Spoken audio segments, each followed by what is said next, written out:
14th National Corn Husking Contest was staged November 4th on the 400-acre farm of Weber Brothers, Saline County, Missouri. A damp, penetrating, cold morning greeted the contest fans. At 8 o'clock in the morning, fully 2,000 persons were on the grounds. By 9 o'clock, the booths in the mile of exhibit frontage and the food concessions were dotted with the arrivals who got there ahead of the rush. The corn husking fans came from all the surrounding states and in many instances drove hundreds of miles. Why, one couple journeyed 1,300 miles from Connecticut to witness the Battle of the Bang Boards. The stream of cars was almost unbroken from Boonville to Marshal, 40 miles distant. Some idea of the vast crowd that attended this gathering can be gained by the number of cars parked in this lot. There was a total of 300 acres of parking lots on which it was estimated 30,000 cars were parked. Before evening, tractors were required to pull many cars out of the mud in these lots. The many attractive and instructive commercial exhibits were not visited by the crowd as early as usual. They would have been crowded had the day been bright and sunny as the day before.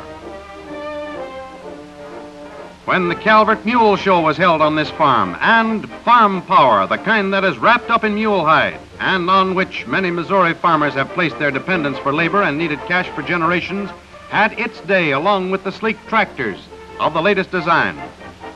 They are now judging some of these splendid animals. Missouri mules and corn go hand in hand.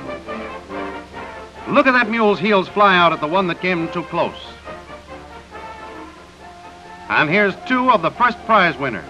Now, who would not be willing to pay $600 to $700 for a span of such magnificent, strong, sturdy animals? These animals appear unusually intelligent. No doubt they can go right down a corn row without stepping on a single plant. Look at this handsome specimen of mule flesh. What a glossy coat, beautiful, clean legs and heavy muscles. Hitch this fellow to a plow and he'll give the tractors plenty of competition. Not every Missouri farmer employs mules to do his plowing and cultivating. This girl is demonstrating how easy it is to guide a tractor down a row. She drives it through the flags without disturbing a single one. Tractors are replacing many Missouri mules in raising such corn as we find on the national contest field. During the morning of the corn husking contest, the crowd was entertained by this cowboy band. The diversion it furnished was much needed, as standing around was decidedly unpleasant. The high school girls' drum and bugle corps was the center of attraction. The blare of their bugles, the roll of their drums, and their outstanding costumes made them very popular.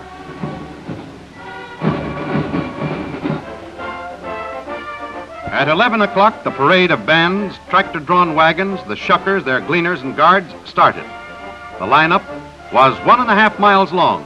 The parade was unusual this year as it contained many high school co-ed bands.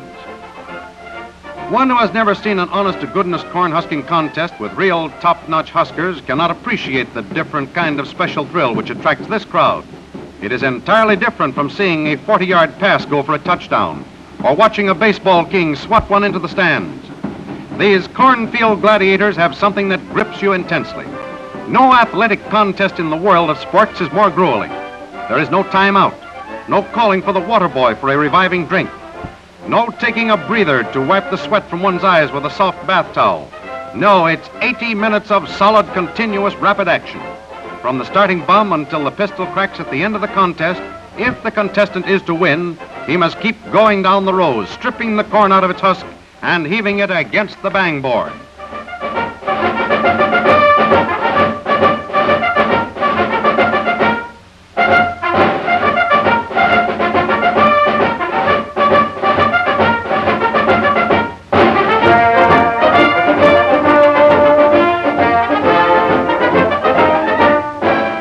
At exactly noon, the 20 contestants from 10 states lined up at the edge of the field. Each husker had a section of 6 rows.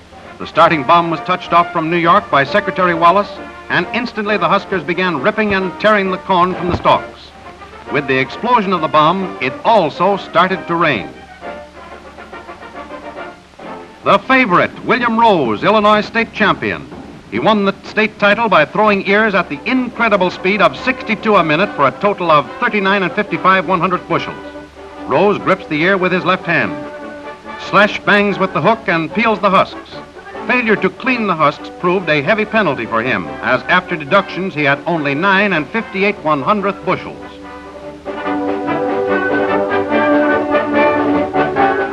Louis Corte, Nebraska state champion and a bridegroom of only a few days, is working hard to win this contest, but the wet husks are difficult to remove. He made a good showing in 1936, but only netted 11 and 8/10 bushels this year. Noble Goodman, the local boy who made good in his first state husking contest. He won the Ohio State Championship by husking 33 and 5 100th bushels.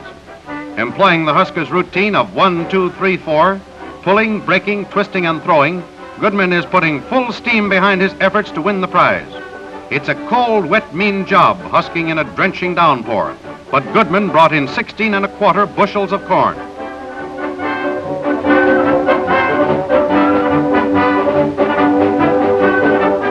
Albert Hensler, Indiana state champion, stripped to the waist, is breaking, snapping, and pitching ears for all he is worth.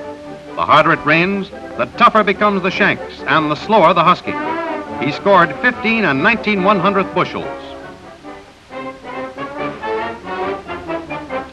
Here's Cecil Vining, Kansas state champion, bending, stooping, gripping, sliding, slipping, and pitching corn for dear life.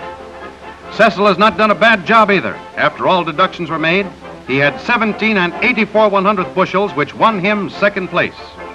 Lee Stodgel had to beat the 1936 national champion, Carl Carlson, to win the Iowa State contest. Before the finishing pistol, Lee managed to net 14 and 27 100th bushels. For the 5th consecutive time, Leighton Roberts, Missouri's champion shucker, is making a bid for the national championship. Leighton at one time appeared to have a fair lead. The experts, however, took no note of this lead, since a fast man might skip a lot of corn that the gleaners who follow would find and mark to his discredit.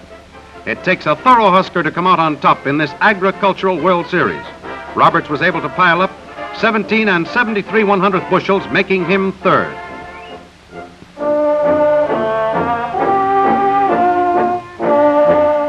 Homer Koopman is the first champion of Wisconsin to contend in the national event.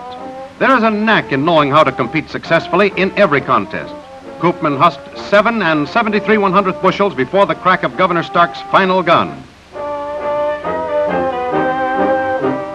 Kenneth House was Kansas runner-up. He husked 28 and 45 100th bushels of corn in the state contest. Kenneth is moving along as well as can be expected in this sloppy weather. After the judges checked his returns, they found he had 12 and 88 100th bushels.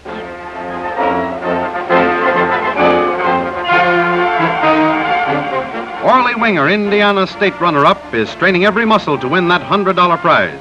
He came through with 13 and 74 100th bushels. Ray Hanson husking in the 1930 national contest.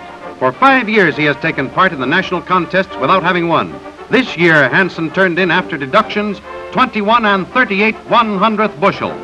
Ray Hanson, the new National Corn Husking Contest champion. Hanson told the radio audience, "I just got in there and pitched. This is the 5th national I've worked, and the conditions were the worst. But I guess they didn't bother me quite as much as the other fellows." He also added, "I did it with these 2 hands." A.H. Orr, general chairman of the contest, presents Ray Hanson, who is known to his fans as Hard Luck Ray, the winner's check of $100, which broke the jinx.